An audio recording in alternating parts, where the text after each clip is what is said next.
একটু আবহাওয়ার খবরে নজর রাখি। এই ঠান্ডার আমেজের মধ্যেও গতকাল থেকে পারদ কিন্তু আবার চড়তে শুরু করেছে। দক্ষিণবঙ্গে পারদ বেশ কিছুটা বেড়েছে। পশ্চিমী ঝঞ্ঝা আর বঙ্গোপসাগরের নিম্নচাপ এই জোড়া ফলায় দক্ষিণবঙ্গে বেড়েছে তাপমাত্রা। আমাদের প্রতিনিধি বিশ্বজিৎ আমাদের সঙ্গে রয়েছেন। বিশ্বজিতের কাছ থেকেই বিস্তারিত আপডেট জানতে চাইবো। দক্ষিণবঙ্গে যেরকম পরিস্থিতি আবার গতকাল থেকে তৈরি হলো, গতকাল আমরা দেখলাম শহরে আকাশ মেঘলা ছিল, সেই পরিস্থিতি কতদিন থাকবে বিশ্বজিৎ?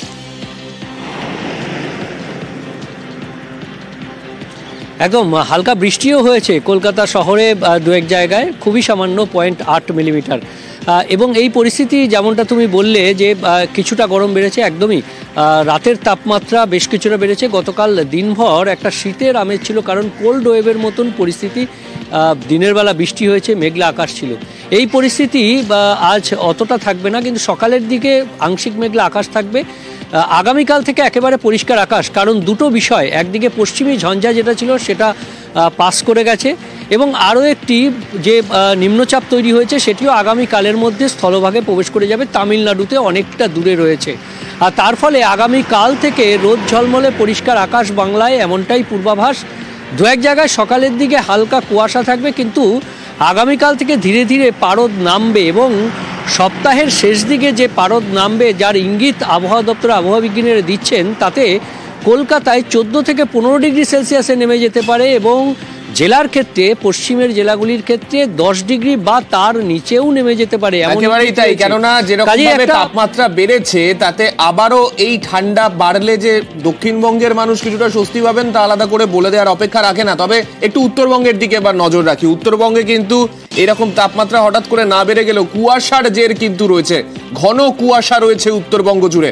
আমাদের প্রতিনিধি পার্থ রয়েছেন আমাদের সঙ্গে, পার্থর কাছে একটু চলে যাব। পার্থ, উত্তরবঙ্গের পরিস্থিতি বর্তমানে ঠিক কিরকম, আর ঘন কুয়াশার জেরে উত্তরবঙ্গের জাতীয় সড়ক বা অন্যান্য ক্ষেত্রে জনজীবনে কতটা প্রভাব পড়লো?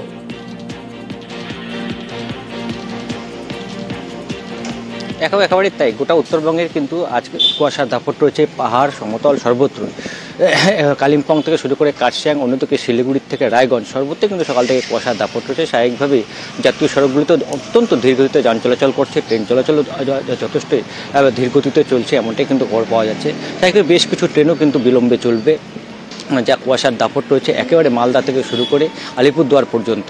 এবং এই যে একদিকে যেমন যে আবহাওয়ার যে পূর্বাভাস ছিল যে উত্তরবঙ্গে কিন্তু বিশেষ করে পাহাড় এবং সমতলে সেখানে কিন্তু তাপমাত্রা পারদ কিছুটা নামবে আজ থেকে, এবং সেই মতো আমরা দেখছি দার্জিলিং গতকাল ছিল 10 ডিগ্রি, আছে সকাল থেকে সেখান থেকে 7 থেকে 8 ডিগ্রি আশপাশে রয়েছে। কালিম্পংয়ে 10 থেকে 11 ডিগ্রি আশপাশে। সমতলে জেলাগুলিতে কিন্তু মোটের উপর 12 থেকে 14 ডিগ্রি আশপাশে ঘোরাফেরা করছে। বিশেষ করে আলিপুরদুয়ার, কোচবিহার এসব জায়গায় 12 ডিগ্রি, 11 থেকে 12 ডিগ্রি। কোচবিহার এবং ডুয়ার্সও সেখানেও কিন্তু 10 থেকে 12 ডিগ্রি আশপাশে ঘোরাফেরা করছে। শিলিগুড়িতেও তাপমাত্রা 12 থেকে 14 ডিগ্রি আশপাশে। অর্থাৎ উত্তরবঙ্গের জেলাগুলোতে কিন্তু ইতিমধ্যে শীতের স্পেল বেশ ভালোভাবেই অনুভূত হতে শুরু হয়ে গিয়েছে। এরই মধ্যে একটু নজর রাখবো অবশ্যই উত্তর সিকিমের দিকে। উত্তর সিকিমে গতকাল তুষারপাত হয়। উত্তর সিকিম আমরা জানি দীর্ঘদিন ধরে বিপর্যয়ের কারণে রাস্তা বন্ধ ছিল, পর্যটকদের জন্য বন্ধ ছিল উত্তর সিকিম। সেই উত্তর সিকিম খুলে গেছে কিছুদিন আগেই।